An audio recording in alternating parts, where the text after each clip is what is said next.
When it just doesn't make any logical sense to go on, I don't stop. When your feelings are screaming that you have had enough, when you think you are going to break emotionally, I don't stop.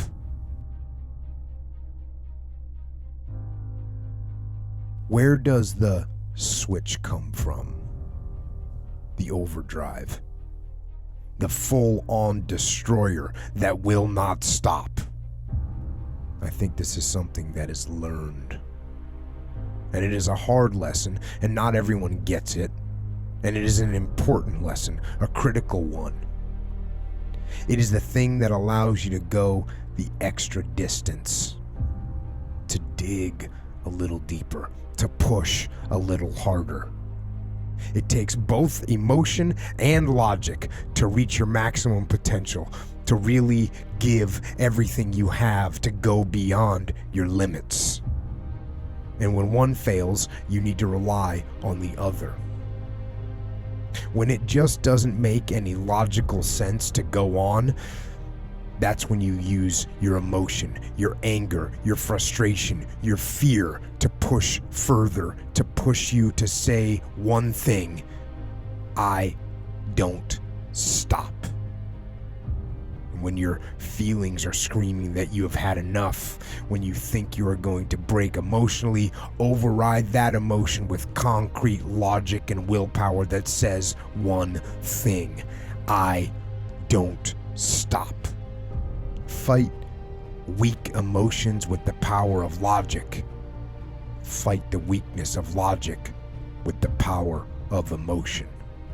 And in the balance of those two, you will find the strength and the tenacity and the guts to say to yourself, I don't stop, until the end. People have a hard thing understand. I hate to run. People go, well, why do you run if you hate it? What are you talking about? That's life, man. It wasn't until I changed that mentality that I became somebody. If you can get through to doing things that you hate to do, on the other side is greatness. By me running, I am callous in my mind. I'm not training for a race. I'm training for life. I'm training my mind and my body and my spirit so it's all one, so I can handle what life is going to throw at me. Because the life I've lived, it throws a whole bunch at you. And if you're not physically and mentally prepared for that, you're just going to crumble. People look for the shortcut, the hack. And if you came here looking for that, you won't find it. The shortcut is a lie. The hack doesn't get you there. And if you want to take the easy road, it won't take you to where you want to be. Stronger, smarter, faster, healthier, better. To reach goals and overcome obstacles and be the best version of you possible will not happen by itself. It will not happen cutting corners, taking shortcuts, or looking for the easy way. There is no easy way. There is only hard work, late nights, early mornings, practice, rehearsal, repetition, study, sweat, blood, toil, frustration, and discipline. The core principle that overcomes laziness and lethargy and excuses. Discipline defeats the infinite excuses that say, not today, not now, I need a rest, I'll do it tomorrow. What's the hack? How do you become better? How do you achieve true freedom? There is only one way, the way of discipline. For people that see someone who's a beast, who's done great things, you just assume that they're different than you. But then you hear about your insecurities and your pitfalls and all the things that went wrong with you, and you realize, well, God damn it, those are the same things that go wrong with me. Like maybe I have that inside of me and I've just never summoned it. Once you get around the best of the best of the best people, you can kind of start breaking them down and realizing, man, you're just as fucked up as me. I started realizing just because I look different than you, a lot of you motherfuckers can't hide either. So it started giving me courage through watching people that we all have a story. We all have a jacked up life in one way or another. Some of us don't have the guts to talk about it though. Life is one big psychological warfare that you play on yourself. You play on yourself, man. The most important conversation I ever had is with myself. And the shit I was telling myself was so fucked up. It was so wrong. It was so misguided. And other people start to write that dialogue for you also. And it starts to be what you say to yourself every single day. And I started creating a whole nother warfare. A whole nother battle started becoming. I was like, oh, hang on a second, Goggins. You have these tools. You have these tools. Your life was basically the perfect grounds for training for where you need to go in your life. All the beatings, all the bullying, learning disabilities, all the struggles, it was the absolute perfect training ground for you to go to where you need to go. God just hooked you right the fuck up. He hooked you right up, man, with the perfect place. You were training for the first 18, 19, 20, you were training for this stuff, man. You have the advantage of everybody else. Your struggle is what made you who you are now. I started being a master of what I was scared of. I was scared of my mind. And I became literally a master of that mind. And that's what now, from now on, it sets me apart from most people.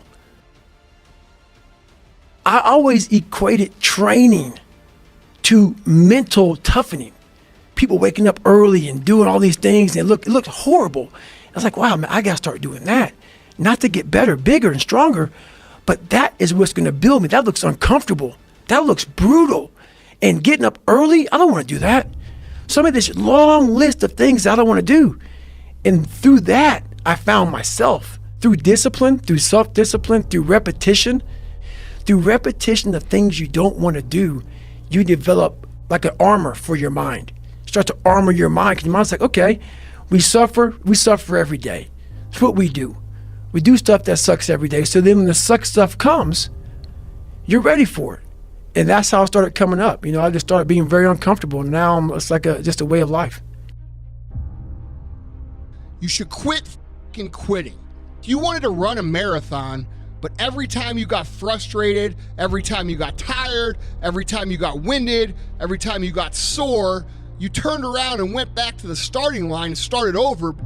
Would you ever complete the goal of running a marathon? Of course not. Life is the same. Success is the same. Nothing worthwhile is going to be given to you. It's going to be earned, and it's going to be earned through your pain, through your misery, through your suffering.